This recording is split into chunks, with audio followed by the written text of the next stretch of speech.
Welcome to the deep dive.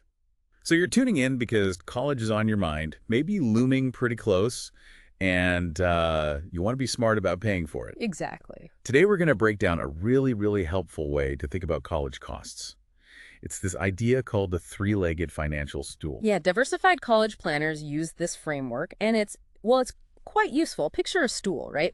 It needs three solid legs to balance. Okay. For college funding, those legs are, one, your investments, two, how taxes fit in, and three, financial aid. Right. And the key thing is, if one leg is shaky or maybe just ignored altogether, The whole thing gets wobbly. exactly, the whole plan can become unstable. That's honestly where families often run into real financial stress. Okay, let's dig into that. Leg one investments.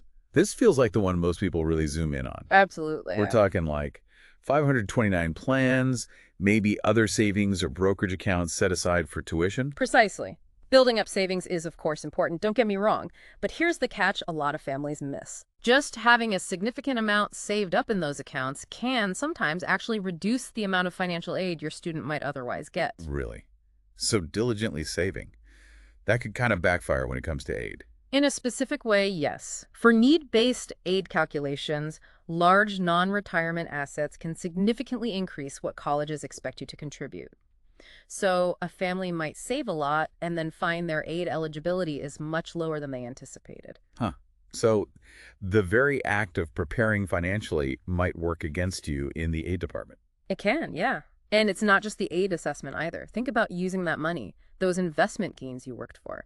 They can trigger taxes when you withdraw them, which brings us neatly to the second leg of the stool, tax. Taxes. Okay, I bet that's not the first thing families connect with ASSA forms and tuition bills. Probably not, but What? honestly, it absolutely needs to be part of the planning. How so? Give me an example. Okay, well, say you need to pull funds from a traditional IRA or a 401k, not usually ideal, but sometimes necessary. That withdrawal, it often counts as taxable income in that specific year. Ah, okay. And that higher income figure can bump up your family's student aid index, the SAI. Right, the SAI. That's the number colleges use to gauge your ability to pay. Exactly. Or even just selling stocks or mutual funds from a regular brokerage account to pay tuition that can generate capital gains. Which is also income tax-wise. Correct. Which, again, can inflate your SAI and make it look like you can afford more, potentially reducing aid eligibility. So it's not just what you've saved, but very much about how and crucially, when you access those funds, that timing impacts taxes, and then that impacts aid. You've got it. There's this ripple effect. That's why coordinating your investment strategy with tax planning, thinking at the timing, is so vital. Otherwise, you could accidentally shoot yourself in the foot aid-wise. Pretty much. You could increase your reported income without meaning to and cut down your aid chances. Which leads us right into leg number 3, financial aid itself. And this feels like the leg many families find most confusing, or maybe just cross their fingers about. That's a really common and potentially costly approach. Many families focus only on what can we comfortably pay, Instead of, instead of really digging into how the financial aid formulas actually work, how eligibility is determined. because it's not just random guesswork. Not at all.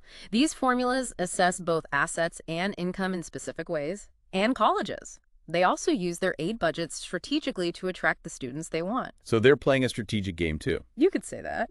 And if you as a family don't understand the rules of that game, how your finances are viewed, how aid is awarded, you could very easily end up overpaying, leaving potential aid money unclaimed. Okay, so just hoping for the best on the FESA isn't really a plan. Definitely not an effective one. And that's precisely why this integrated approach, looking at all three legs together, is so critical. Like diversified college planners stress. You need to connect the dots. Exactly. See investments, taxes, and financial aid not as silos, but as interconnected parts of one single funding puzzle.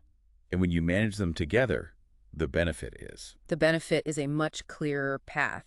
A cohesive strategy helps families actually afford college, meet those goals, without, totally derailing retirement savings or their long-term financial health. It's about making everything work together, aligning savings with tax awareness and a realistic understanding of aid. That's the goal. Smart coordination. All right, so wrapping this up, the big takeaway for everyone listening, funding college effectively is, well, it's way more than just sticking money in a savings account. It really is. It demands a really thoughtful, coordinated strategy.